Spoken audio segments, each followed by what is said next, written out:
بسم اللہ الرحمن الرحیم۔ السلام علیکم۔ بیان کیا جاتا ہے کہ بنی اسرائیل میں ایک شخص تھا جس کی بیوی نہایت حسین تھی، جس پر وہ اسرائیلی فریفتہ تھا۔ چنانچہ جب اس عورت کا انتقال ہو گیا تو اس اسرائیلی کو بڑا قلق ہوا اور ایک مدت تک وہ اس عورت کی قبر پر بیٹھا روتا رہا۔ اتفاقاً حضرت عیسیٰ علیہ السلام کا ادھر سے گزر ہوا تو انہوں نے اس اسرائیلی کو پریشان حال دیکھ کر اس کا سبب معلوم کیا۔ جب اسرائیلی نے اپنا واقعہ بیان کیا تو حضرت عیسیٰ علیہ السلام نے دریافت فرمایا، کیا تو چاہتا ہے کہ میں اس کو تیرے لیے زندہ کر دوں؟ اس نے عرض کیا کہ ہاں حضور، یہی میں چاہتا ہوں۔ چنانچہ جب حضرت عیسیٰ علیہ السلام نے اس قبر کے مردے کو آواز دی تو قبر سے ایک حبشی غلام، جس کے ناک کے نتنوں، آنکھوں اور جسم کے دوسرے سوراخوں سے آگ کی لپٹیں اٹھ رہی تھی، حضرت عیسیٰ علیہ السلام کو دیکھتے ہی غلام نے کلمہ پڑھا کہ لا الہ الا اللہ عیسیٰ روح اللہ۔ اسرائیلی نے یہ دیکھ کر عرض کیا، حضور مجھ سے غلطی ہو گئی، میری بیوی کی قبر تو دوسری ہے۔ یہ سن کر حضرت عیسیٰ علیہ السلام نے حبشی کو حکم دیا کہ تم اپنی قبر میں واپس ہو جاؤ۔ چنانچہ وہ مردہ ہو کر گر گیا اور اس کی قبر کو مٹی سے چھپا دیا گیا۔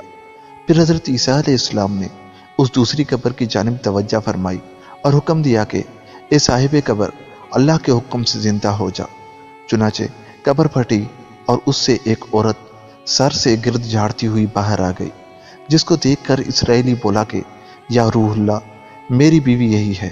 اور حضرت عیسیٰ علیہ السلام کے حکم سے وہ اسرائیلی اپنی بیوی کو ہمراہ لے کر واپس ہونے لگا، مگر عرصے سے جاگا ہوا تھا، اس لیے اس پر نیند کا غلبہ ہو گیا، اور اس نے بیوی سے کہا کہ تیری قبر پر گریہ و زاری اور بیداری نے مجھے ہلاک کر دیا ہے، اس لیے میں چاہتا ہوں کہ کچھ دیر آرام کر لوں۔ بیوی کہنے لگی کہ ہاں، آپ آرام کر لیجئے۔ چنانچہ وہ اسرائیلی بیوی کے زانوں پر سر رکھ کر سو گیا۔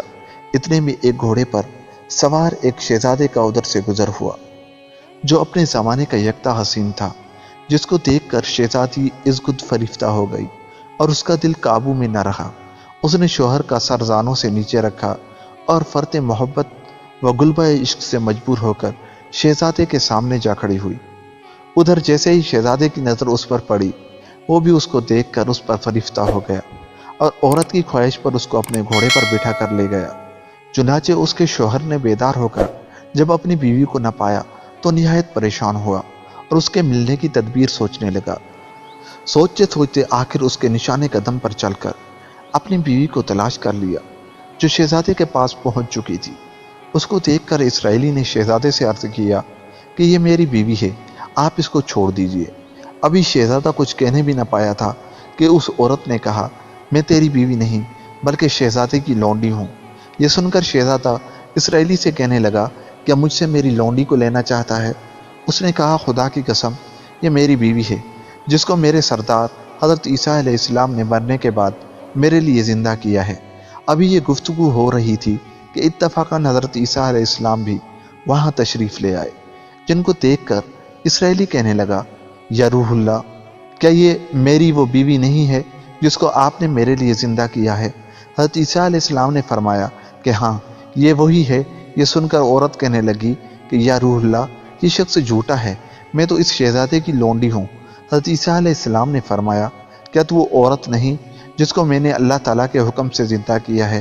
عورت نے کہا، یا روح اللہ، باخدا میں وہ نہیں ہوں۔ اس کے بعد حضرت عیسیٰ علیہ السلام نے فرمایا، جو جان خدا کے حکم سے میں نے تجھے دی ہے اس کو واپس کر دے۔ یہ سنتے ہی وہ عورت پھر مردہ ہو کر گر پڑی، اور حضرت عیسیٰ علیہ السلام فرمانے لگے کہ جو شخص ایسے آدمی کو دیکھنا چاہے جو کافر مرا تھا اور زندہ ہو کر ایمان لایا، تو وہ اس حبشی غلام کو دیکھ لے جو پھر ایمان کی حالت میں مرا ہے، اور جو کوئی ایسے شخص کو دیکھنا چاہے جو مومن مرا تھا، پھر اللہ نے اس کو زندہ کیا اور وہ کافر ہو کر حالت کفر میں مر گیا، تو وہ اس عورت کو دیکھ لے۔ اس واقعے کو دیکھ کر اسرائیل نے قسم کھائی، اب کبھی نکاح نہ کروں گا، اور میدانوں کی طرف نکل گیا، جہاں اللہ تعالیٰ کی عبادت میں مصروف رہ کر اسے موت آ گئی۔ اللہ تعالیٰ اس پر رحم فرمائے۔ سبق: نبی اور رسول کے اقرار و انکار کا نتیجہ اس حکایت سے ظاہر ہوتا ہے، اور سبق ملتا ہے کہ کامیابی اپنے نبی کی اطاعت و محبت سے ہی مل سکتی ہے۔ چنانچہ ہمیں بھی چاہیے کہ ہر حال میں اپنے نبی صلی اللہ علیہ وآلہ وسلم کی اطاعت کو سامنے رکھیں، چاہے دل مانے یا نہ مانے، لیکن نبی کریم صلی اللہ علیہ وآلہ وسلم کے طریقوں کو لازمی اپنایا جائے۔ اللہ تعالیٰ اس واقعے سے سبق حاصل کر کے عمل کرنے کی توفیق عطا فرمائے، آمین یا رب العالمین۔ ملتے ہیں کسی اور ویڈیو کے ساتھ، تب تک کے لیے خدا حافظ۔